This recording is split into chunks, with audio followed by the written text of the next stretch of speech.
Un tema bien largo, es uno de los temas más largos que puede existir. Es acerca del discernimiento, ¿sí? Es un tema que se hace en maestría, se hacen un montón de cosas de esto, porque muchas veces no es fácil aplicarlo en nuestras vidas diarias. Y yo al momento estoy cogiendo un diplomado y esta clase es parte de ese diplomado, ¿sí? Es acerca del discernimiento. Entonces, en honor al tiempo, comencemos, por favor, en Filipenses 1, del 9 al 11, si te pido que puedas ir anotando las escrituras. Vamos a ver algunas. Y la escritura dice, y esto pido en oración, que vuestro amor abunde aún más y más en conocimiento verdadero y en todo discernimiento, a fin de que escojáis lo mejor para que seáis puros e irreprensibles para el día de Cristo, llenos del fruto de justicia que es por medio de Jesucristo, para la gloria y alabanza de Dios. Esta es la oración de Pablo, ¿sí? Dice que abunden dos cosas, el amor y el discernimiento. Y el discernimiento es una disciplina que a veces no practicamos a menudo. Y hoy lo que quiero que podamos ver es qué tan importante es discernir, qué tan importante es tener en nuestras vidas esta disciplina. En Primera de Reyes 3 es una historia que conocemos, pero pongamos atención a las palabras, ¿sí? Les leo versículo 3. Salomón amaba al Señor y seguía todos los decretos de su padre David. Sin embargo, él también ofrecía sacrificios y quemaba incienso en los lugares de culto de la región. El más importante de esos lugares de culto se encontraba en Gabaón. Así que el rey fue allí y sacrificó 1000 ofrendas quemadas. Esa noche el Señor se le apareció a Salomón en un sueño y Dios le dijo, ¿qué es lo que quieres? Pídeme y yo te lo daré. Salomón contestó, tú mostraste gran y fiel amor hacia tu siervo David, mi padre, un hombre transparente y leal, quien te fue fiel. Hoy sigues mostrándole este gran y fiel amor al darle un hijo que se siente en su trono. Ahora pues, Señor mi Dios, tú me has hecho rey en lugar de mi padre David, pero soy como un niño pequeño que no sabe por dónde ir. Sin embargo, aquí estoy en medio de tu pueblo escogido, una nación tan grande y numerosa que no se puede contar. Dame un corazón comprensivo para que pueda gobernar bien a tu pueblo y sepa la diferencia entre el bien y el mal, pues ¿quién puede gobernar por su propia cuenta a este gran pueblo tuyo? Al Señor le agradó que Salomón pidiera sabiduría, así que le respondió, como pediste sabiduría para gobernar a mi pueblo con justicia y no has pedido una larga vida, ni riqueza, ni la muerte de tus enemigos, te concederé lo que me has pedido.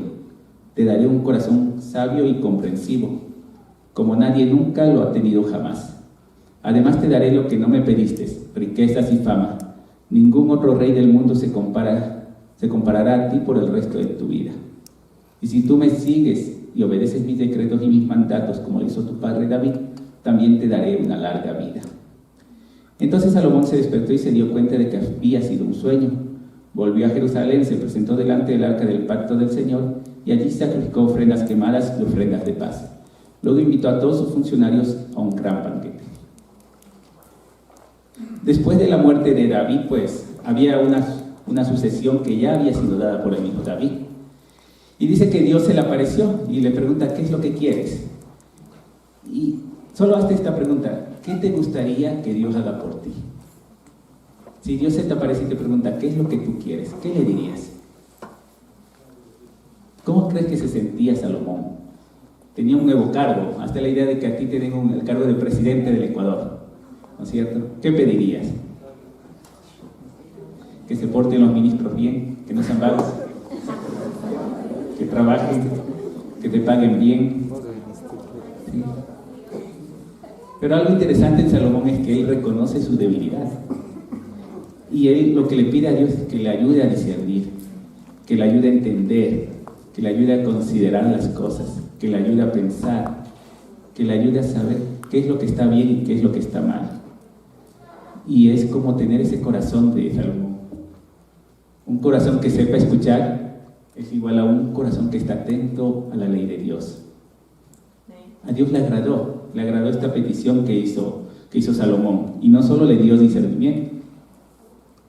Dice en el versículo 10, y fue del agrado a los ojos del Señor que Salomón pidiera esto, Y Dios le dijo, ¿por qué me has pedido esto y no has pedido para ti larga vida, ni has pedido para ti riqueza, ni has pedido la vida de tus enemigos, sino que has pedido para ti inteligencia para administrar justicia? He aquí, he hecho conforme a tus palabras.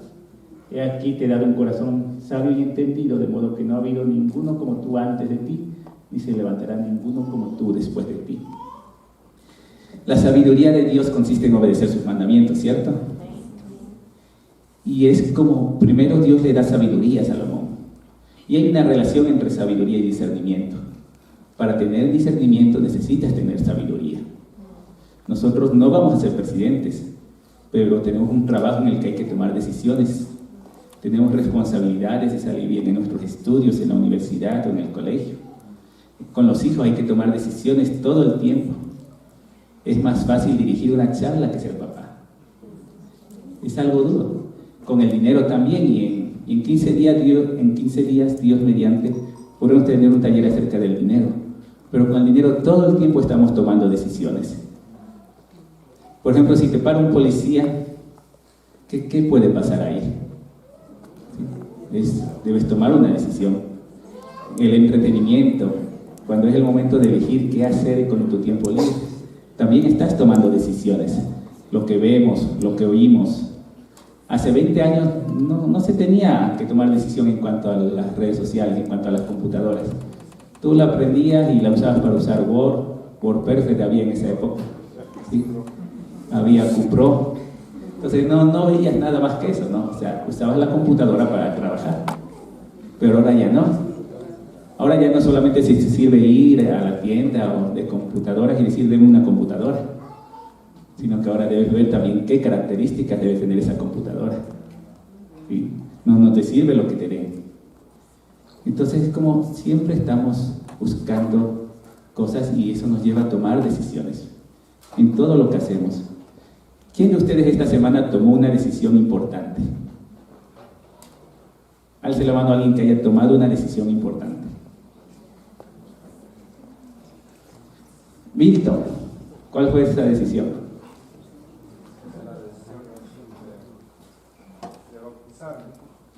Muy bien, esa es una decisión importante. ¿Quién pidió consejo esta semana? Gerardo, Clara. Ajá.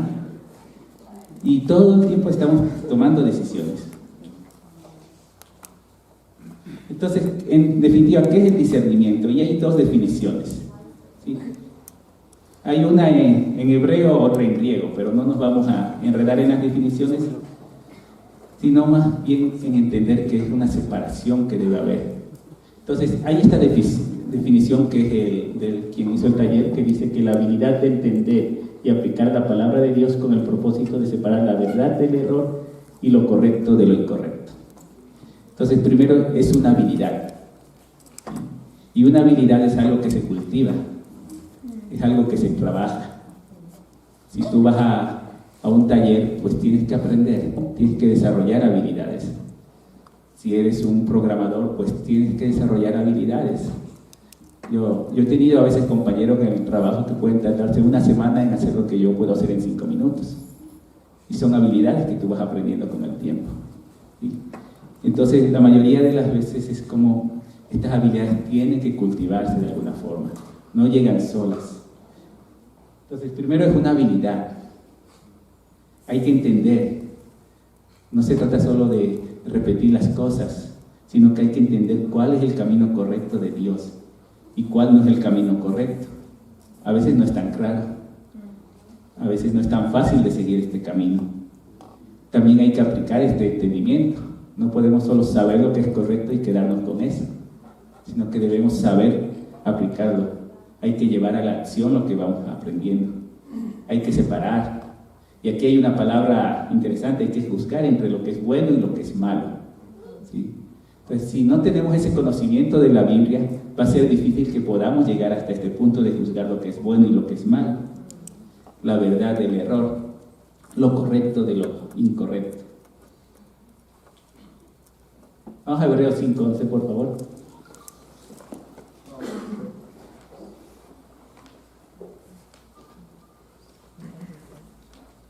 Ok, les leo. Dice, acerca de esto tenemos mucho que decir, Y es difícil de explicar, puesto que os habéis hecho tardos para oír. Pues aunque ya deberíais ser maestros, otra vez tenéis necesidad de que alguien os enseñe los principios elementales de los oráculos de Dios, y habéis llegado a tener necesidad de leche y no de alimento sólido. Porque todo el que toma solo leche no está acostumbrado a la palabra de justicia, porque es niño. Pero el alimento sólido es para los adultos, los cuales por la práctica tienen los sentidos ejercitados para discernir el bien y el mal. Esta carta es a una iglesia de unos 20 años que ya tenía. Y a pesar de tener 20 años, había entre ellos personas que no estaban comiendo alimentos sólidos. Había personas que no sabían discernir todavía. Y era tan preocupante esto porque tú no te imaginas a un bebé hasta los 20 años dándole leche. Y piensa cuánto tiempo tienes en la fe y de qué te estás alimentando. ¿Te imaginas que aún estemos intentando convencerte de que ores? ¿De que leas la Biblia? ¿O de que asistas a tus reuniones? ¿Te imaginas a un niño de 20 años? ¿Te imaginas a tus hijos que ya van a la universidad? Estarlos cambiando en la mañana, ponerles su ropa, ponerles los zapatos, llevarlo al bus, de hecho llevarlos hasta la universidad, que no se vayan a perder en el camino. ¿Es normal, no es cierto? ¿O no es normal? No es normal. Entonces, si no es normal, ahí, ¿por qué espiritualmente va a ser normal? O sea, hay cosas que nosotros debemos ya estar comiendo lo duro, la parte sólida. O sea, ya necesitamos desarrollar nuestros dientes. No podemos esperar más. Entonces, este discernimiento sí marca algo en cuanto a eso. Si hay discernimiento, pues es una marca de que algo sí está sucediendo en tu vida. Pero si te cuesta discernir, es una marca de que algo no está pasando en tu vida. Mira, más o menos es así. Nosotros tenemos el conocimiento a través de la Biblia. Ese es el conocimiento que importa, ¿sí? El conocimiento bíblico. Por medio de eso tenemos sabiduría para distinguir lo que está bien y lo que está mal. La Escritura dice en Proverbios 9:10 que la sabiduría comienza con el temor del Señor. Entonces, luego de eso viene el discernimiento. Y ese es lo que nos permite accionar, aplicar, hacer cosas. Eso es lo que nos permite elegir en un momento determinado. Y finalmente, eso nos lleva a la madurez, en donde ya estamos ejercitando el discernimiento. Pero si no existe la Biblia, si no vemos las cosas espiritualmente, cualquier decisión que hagamos no nos va a acercar a Dios y no nos va a dejar madurar. ¿Sí? ¿Hasta ahí estamos bien? Estamos todavía aquí, ¿no? Ok, consecuencias de la falta de discernimiento. Hay 3 consecuencias que podemos ver a simple vista. Una, hay inmadurez espiritual. ¿Por qué? Porque cuando no estamos discerniendo, somos inmaduros espiritualmente y no ponemos nuestros sentidos espirituales en manos de Dios. Nos dejamos llevar por nuestras emociones, nos dejamos llevar por lo que queremos, nos dejamos llevar por lo primero que asoma. Y ahí es donde aprovechan los vendedores, no los vendedores que venden, sino los vendedores de ideas, los que te convencen a ti. Ese es un vendedor, ¿sí? Aquellos que son capaces de decirte las cosas de tal forma que tú te convences que eso es lo correcto y nunca lo llevas al discernimiento espiritual. La segunda es una recaída. La fe, en lugar de ir creciendo, va a ir disminuyendo si no discernimos. Va decreciendo, vamos perdiendo fe. No puedes comer comida sólida. ¿Has estado internado alguna vez en el hospital? ¿Quién ha estado? Ya. ¿Qué tal es la comida del hospital? Rica, ¿no? Cuando mi abuelito estaba internado, yo me comía la comida, porque a él no le gustaba. Entonces me decían a mí, cómete, que ya vienen las enfermeras. Y a él le entraban de contrabando a él sus cosas que a él le gustaban, ¿no? Entonces, es básicamente estar comiendo eso, ¿no? Y como podemos ver, pues, en esta recaída no es algo que viene de la noche a la mañana, ¿sí? Sino es algo que progresivamente, como una enfermedad, va llegando. Primero comienzas a leer la Biblia cada un día, cada 2 días, después a la semana, después escuchas la audiobiblia, entonces ya no lees la Biblia, luego ya ni siquiera te acuerdas dónde está la Biblia. ¿Sí? Luego, ¿qué haces? Dejas de orar, dejas de tener tus tiempos con Dios, no buscas discipulado, no pides consejo. Entonces es algo progresivo, no es algo que se va a dar inmediatamente. ¿Sí? Pero si no estás creciendo, vas a decrecer. No hay cómo quedarse quietos. Y claro, es una evidencia de una muerte espiritual, es una crónica de una muerte anunciada. ¿Sí? Cuando vemos hermanos que no disciernen, están muy cerca de irse de la iglesia. Y eso es triste. ¿Sí? Pero va a pasar, porque no están creciendo. Y va a llegar el momento en que se van a cansar. Ya no va a ser suficiente. Entonces estos son los peligros, ¿sí? Pero también hay bendiciones. Bendiciones si apuestas por el discernimiento, si te lanzas a discernir. En Efesios 5 del 8 al 10, veámoslo por favor.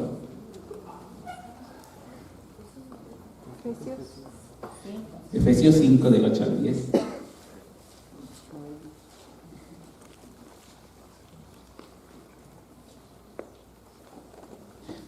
Pues antes ustedes estaban llenos de oscuridad, pero ahora tienen la luz que proviene del Señor. Por lo tanto, vivan como gente de luz, pues esa luz que está dentro de ustedes produce solo cosas buenas, rectas y verdaderas. Averigüen bien lo que agrada al Señor. La primera es tu vida espiritual. Eres luz. Enseguida uno se da cuenta de que estás vivo espiritualmente. Hay una prueba, lo que estás viviendo. ¿Sí? Comienzas a vivir de acuerdo a lo que Dios espera de ti. Andas en la luz, disciernes bien. No tienes dudas en el momento de tomar una decisión. Sabes a quién acudir. Segundo, es una prueba de crecimiento espiritual y de discernimiento. En Mateo 13, 16.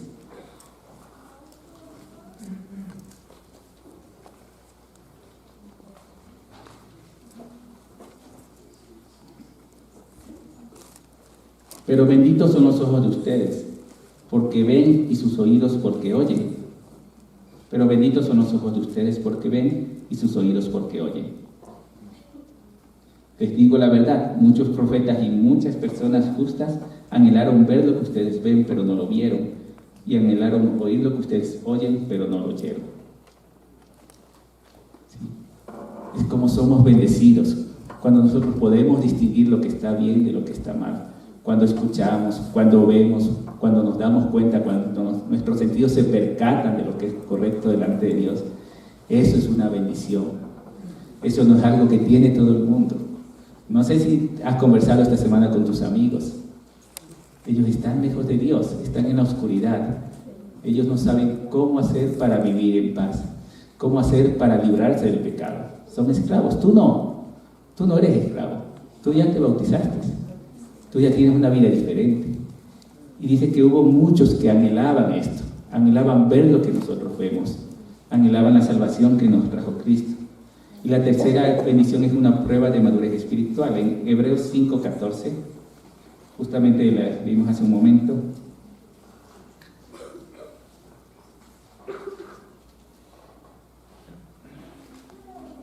El alimento sólido es para los que son maduros, los que a fuerza de práctica están capacitados para distinguir entre lo bueno y lo malo.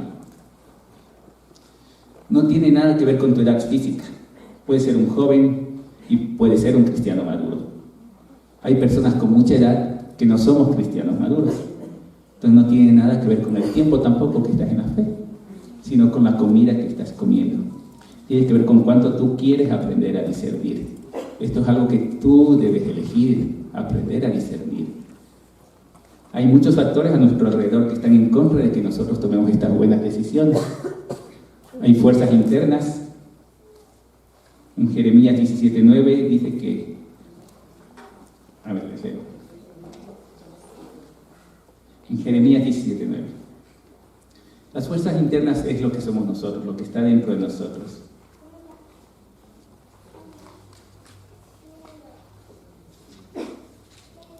En Jeremías 17:9 dice: el corazón humano es lo más engañoso que hay. y extremadamente perverso. ¿Quién realmente sabe qué tan malo es? Son nuestras tendencias pecaminosas, nuestros sentimientos, nuestros pensamientos, las tendencias de nuestro carácter, lo que venimos arrastrando. Tú eres el primer obstáculo para el servir. Tienes que irte en contra de ti, porque tú eres quien más va a hacer fuerza para no aplicar el discernimiento. Las influencias espirituales, y de esto estábamos conversando el día martes en una charla, ¿sí? En Efesios 6, del 13 al 18, es algo que a veces no nos damos cuenta de que están ahí. En Efesios 6, del 13 al 18, habla de estas fuerzas espirituales.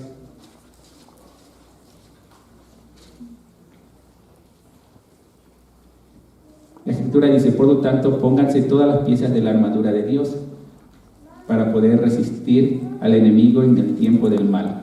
Así, después de la batalla, todavía seguirán de pie, firmes. Defiendan su posición poniéndose el cinturón de la verdad y la coraza de la justicia de Dios. Pónganse como calzado la paz que proviene de la buena noticia, a fin de estar completamente preparados.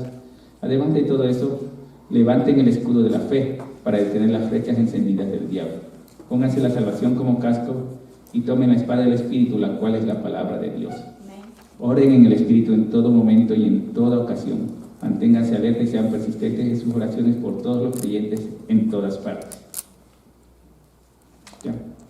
Entonces, hay muchos riesgos. Como decía, hay fuerzas espirituales a nuestro alrededor. Y es una batalla que nosotros estamos librando, es una batalla espiritual, y nos llama a ponernos la armadura, nos llama a estar preparados para esta lucha. ¿Sí? Las influencias culturales, ¿y cómo es eso? Y tal vez es como la corrupción, lo que decía de los policías, ¿no? O sea, ¿qué haces si te pasa una señal en rojo y el policía dice que le entregues dinero para no ponerte una multa? O sea, ¿qué haces en ese momento? O si te piden dinero para agilitar el trámite de que tu casa sea habitable, y si no, te mandan a trámite 2 años. Entonces, hay influencias culturales. Lo encuentras en todas partes, en las empresas, en la escuela, en la universidad. Por ejemplo, nosotros en la empresa hemos tenido mucho de esto, ¿no? O sea, hay concursos que se abren, pero cuando tú concursas, ya hay alguien que te está diciendo que le pase cierta cantidad de dinero para hacerte ganar. Entonces, es como ya están acostumbrados a eso. Hay gente que no paga impuestos. Es parte de la cultura. Por ejemplo, hay personas que cogen el medidor de agua y antes de eso hacen una T para que el agua no pase por el medidor. Entonces son cosas culturales. Si tú te vas a algunos barrios de Quito, vas a ver un montón de cables que salen por todos lados, y muchos de ellos no pasan ni por un medidor, solo están ahí. Alguien se encargó de hacer la conexión. Entonces es una influencia muy fuerte la cultura, porque nos puede hacer creer que lo que están haciendo mal está bien por mayoría de votos, y no es así. También en la visión secular del mundo se refiere al posmodernismo. ¿Qué es el posmodernismo? Es que la verdad no existe, que no hay una verdad absoluta, que todo es relativo, que cada uno tiene su propia verdad. Es algo que se está viniendo también en el cristianismo, en las iglesias. Entonces hay que tener cuidado también, porque sí hay una verdad, y es una verdad absoluta. Hay una visión pobre de las Escrituras. También es un peligro, ¿no? O sea, que no profundizamos en las Escrituras, las vemos superficialmente o solo leemos por cumplir. También la parte de una visión pobre de la teología. ¿Qué es la teología? Y a veces suena raro, ¿no? Suena como a ciencia, como algo que hay que ponerse a estudiar. Y la teología no es más que una práctica de sacar el jugo de las Escrituras, con las herramientas que puedas. Un teólogo lo que hace es meterse, sacar la historia, sacar la cultura, saber cuándo fue y sacar de eso toda la enseñanza que pueda. Entonces, a veces podemos huir de estas cosas cuando son útiles. O sea, cuando te topes con una escritura difícil, estúdiala. Mira qué más hay acerca de esa escritura. Y finalmente, y la más complicada, es una visión pobre de Dios. ¿Sí? Este es un peligro, que no veamos el poder que tiene el Dios que tenemos. Que no nos demos cuenta de cuánto ya ha hecho y cuánto todavía va a hacer en nuestras vidas. Si hay algo que es peligroso es cuando creemos que Él no puede hacer nada por solucionar nuestras vidas, por cambiar nuestras vidas, por cambiar nuestros corazones. que no pensamos que Él está a cargo totalmente de todo lo que hacemos. Y eso es peligroso. ¿Cómo entender entonces y seguir la voluntad de Dios? En Romanos 12:2 dice, y no os adaptéis a este mundo, sino transformaos mediante la renovación de vuestra mente, para que verifiquéis cuál es la voluntad de Dios, lo que es bueno, aceptable y perfecto. Entonces, ¿cómo podemos llegar a tener discernimiento? Debe haber una transformación. ¿Sí? Esto es algo que nunca debemos olvidarnos. Nosotros siempre debemos estar transformándonos, siempre debemos estar cambiando, siempre debemos estar mejorando, siempre debe haber cosas nuevas en nuestra vida. Alguna vez, tal vez, no recuerdo si lo dije acá, pero si estás leyendo la Biblia de la misma forma que la leíste el año anterior, no estás creciendo, estás haciendo lo mismo. ¿Sí? Entonces necesitas crecer, necesitas cambiar, necesitas profundizar más, necesitas orar más, necesitas cambiar cosas que haces que son del mundo por cosas que son de Dios. Cambiar prácticas, cambiar la forma de actuar. Entonces no amoldarse al pensamiento actual, transformar nuestra mente, aplicar los principios bíblicos a cada situación de nuestro día y renovar nuestros corazones y emociones, de tal forma que estén alineados con la voluntad de Dios. Entonces, este es un gráfico interesante que nos puede ayudar en cuanto al discernimiento. En la parte central está lo que siempre va a ser y no va a cambiar, que es la Trinidad, el Padre, el Hijo, el Espíritu Santo, la salvación, eso es fijo, la deidad de Cristo, la inspiración divina de la Biblia. Todas esas deben ser verdades, esas son verdades y no pueden cambiar en ningún momento. Estas son las cosas importantes, que algunos podemos no estar de acuerdo y otros sí podemos estar de acuerdo, pero que no son centrales de nosotros, no es lo más importante. Estas son solo cosas importantes, por ejemplo, el discipulado, y me explico. Aquí el discipulado lo hacemos personalmente, en otras comunidades son 3 contra 3, ¿sí? Hacen discipulado en grupo, ¿ya? Entonces hay muchísimas escrituras acerca del discipulado, ¿sí? Es una de nuestras fortalezas el discipulado. Ahora, el cómo lo hagamos ya depende de cada comunidad. Entonces es importante, pero no es fundamental como para decir así todos tienen que hacerlo. Y la periférica son los que no están claros en la Biblia o no son básicos para la vida cristiana. ¿Sí? Por ejemplo, cómo llevar una cita, a qué hora hacer el servicio. O sea, son cosas periféricas. No es lo que define si no somos o no somos cristianos. Son parte de nuestra vida cristiana. Entonces, ¿por qué es importante esto? Porque a veces nos quedamos en la periferia y queremos aquí ponerle más énfasis cuando esto es lo que debe tener más énfasis en nuestra vida. A veces aplicamos mucho discernimiento a la periferia y no a las cosas importantes. Entonces necesitamos entender, ¿y por qué? Lo que pasa es que hay una tarea que va a quedar de deber, ¿no? Entonces, hay una parte central, una parte importante y una parte periférica, ¿sí? Entonces, tengan eso presente, ¿ya? Entonces, ¿cómo se hace el discernimiento finalmente después de todo lo que hemos hablado? Este es un método, digamos, un plan, una forma de hacer discernimiento. Hay muchos, ¿sí? Esta es una forma. Entonces, primera acción, verifica. Entonces, primero escribe lo que quieres verificar. Entonces, ¿cuál va a ser la tarea? Toma un tema que no le entiendas en la Biblia, que no esté claro para ti y aplica el discernimiento. Entonces, ¿qué es lo primero que vas a hacer? Escribe lo que quieres verificar. Te doy un ejemplo. ¿Estará bien que un discípulo, que un cristiano, vaya a una discoteca los viernes, a una discoteca pagana los días viernes, todos los viernes? Es una idea, ¿ya? Segundo, clarifica tu entendimiento del asunto. ¿De qué se trata? ¿Sí? ¿Qué es lo que tú estás entendiendo? Entonces dice, a ver, esto se trata de ir tales días a tales partes y hacer tales cosas. Tercero, valora el asunto. ¿Es algo central? ¿Es algo importante o es algo periférico? ¿Sí? ¿Sí me están siguiendo? Anotarán el deber. Cuarto, ora. ¿Sí? Esto sin oración no funciona. ¿Sí? Quinto, valora tu instinto. ¿Qué te dices tú? ¿Qué crees tú? Anótalo. ¿Qué piensas tú de ese tema? Así, tal cual está. ¿Cómo lo ves? Sexto, busca y observa las escrituras. ¿Qué dicen las escrituras acerca del tema? Siguiente, compara y contrasta. Compara lo que tú pensabas contra lo que dicen las escrituras. busca consenso, busca discípulos sabios que te den opiniones acerca de este mismo tema, busca cristianos maduros. ¿Sí? Y finalmente, y este es el error a veces, que comenzamos yendo a comentarios bíblicos, al YouTube, al Google, entonces, ahí sí, una vez que ya tienes las escrituras, ya comparaste, ya llegaste a esto, a pedir consejo, a hablar con un hermano, ahí sí anda y expande tu investigación. Ahí sí coge sermones, coge artículos, coge otras cosas. Finalmente llega a una conclusión. Algo tienes que concluir de todo eso. Y pasa a la aplicación. ¿Sí? Esta es una forma. Entonces, lo que quería pedirles que podamos hacer de deber es tomar un tema de la Biblia y aplicar el discernimiento.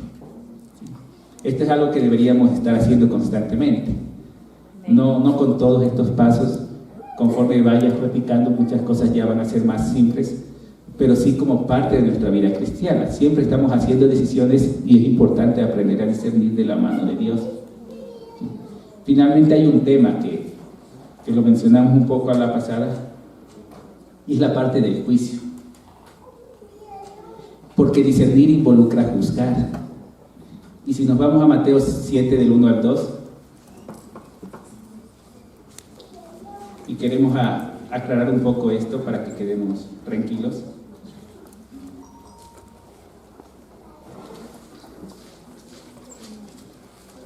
Mateo 7 del 1 al 2 dice: no juzguen a los demás y no serán juzgados, pues serán tratados de la misma forma en que traten a los demás. El criterio que usen para juzgar a otros es el criterio con el que se les juzgará a ustedes. Y en primera de Juan 4:1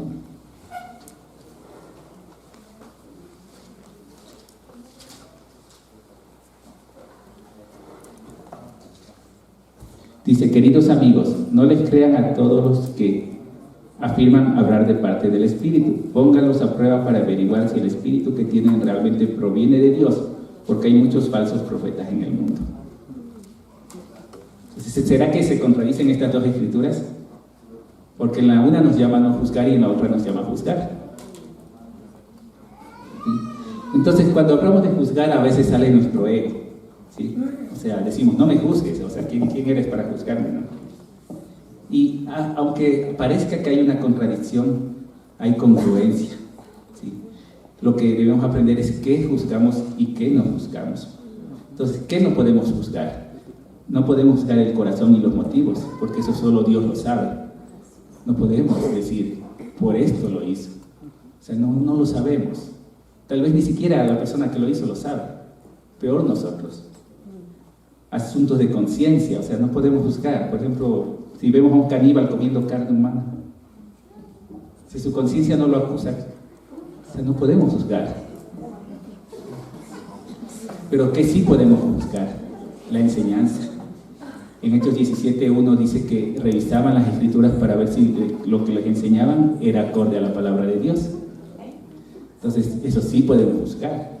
La profecía, en 1 Tesalonicenses 5:20, dice que había falsos profetas. Los espíritus, en 1 Juan 4:1, también habla de los espíritus, de la parte de los hombres, ¿no? Líderes, debemos probar a nuestros líderes. En 1 Timoteo 3:10, leamos esa. Timoteo.